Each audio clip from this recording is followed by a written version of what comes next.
Welcome to MathsGuru Educational Services.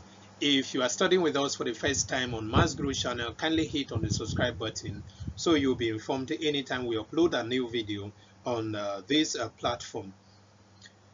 Today we are going to discuss either 813 or 713 based on the description of the material you are using, and we are going to start from the first module, Unit 1 of the first module. As usual, we are going to take into consideration some of the recurrent questions from past examinations, and we go on and on with the discussion. Okay, let's consider some of these questions. The first question here is, what do you understand by the term school plans? And the second question is, explain the meaning of school plans management. What do you understand by the term school plans? And the second question is, explain the meaning of school plans management.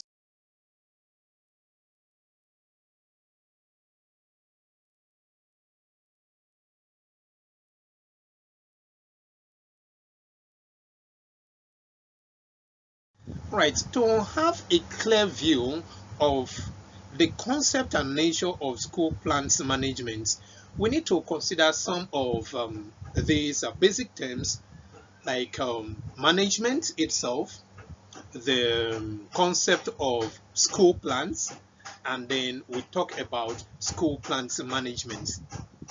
From the course material, we have that management is a set of functions directed at the efficient and effective utilization of resources in the pursuit of educational goals. We can conceive of school plans as the physical facilities of a school, the buildings, the school grounds, the equipment, and all these resources that are used in the school. So the school plans management refers to the process of overseeing and maintaining the physical facilities of a school, including buildings, equipment, and other resources that we said earlier. So it involves the planning, designing, construction, and maintenance of school facilities and their related system. So we can talk of plumbing, electricity, and other aspects that are related to the school plans. Effective school plans management involves a range of activities such as regular inspection, we talk of repairs, we talk of cleaning, and upgrades of facilities as well, and equipment. This is to ensure that they are safe, they are functional, and conducive to learning. Because the essence of school plans is to ensure effective and efficient learning environments. It also includes managing budgets. School plans involves managing budgets and resources to ensure effective use of funds, as well as coordinating with other stakeholders such as the school administrators, the teachers, the parents, and the community members. In all, effective school plans management is essential for creating a positive learning environment that supports the academic, social, and the emotional development of learners, while also promoting the safety and well-being of everyone in the school community. Now let's address the objectives of school plans management. The question we picked from 2019 one, analyze 5 major goals of school plans development. One of the basic objectives of school plans development is spatial adequacy and desirability. And this objective refers to the need for schools to have enough space to accommodate students, teachers, and the necessary facilities in the school. For example, a school may need enough classroom, laboratories, libraries, and playgrounds to meet the needs of its students' population.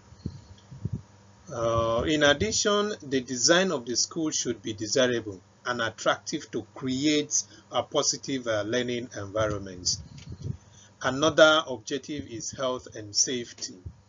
This objective is concerned with the physical well-being of students, the teachers, and other staff members in the school. The school must be designed to promote good health and safety practices, such as ensuring good ventilation, proper ventilation, lighting, and clean water supply. In addition, the schools must have adequate fire safety measures and first aid facilities in case of emergencies. The third objective here is adaptability. The objective is about the ability of the school plans to adapt to changing needs over time. School must be designed to accommodate changing technology, curriculum, teaching methods. All these are very necessary. For example, a school may need to add new computer labs or multimedia facilities to keep up with advances in technology. Another objective we can consider here is aesthetics. When we talk of aesthetics, we're referring to anything that is related to beauty, attraction, or attractiveness. The objective is concerned with the visual appeal of the school plans. So schools should be designed to be attractive and visually appealing to create a positive learning environment. This can include the use of color, landscaping, and architectural design. This will help to attract people and create enabling environment for learning. The fifth one is durability. The objective is concerned with the longevity and maintenance of the school plans. When we talk of longevity, we mean the ability of the school building structures, facilities to withstand pressure of time, to withstand wear and tear over time. This includes the use of durable building materials and proper maintenance to ensure that the school remains in good condition for many years.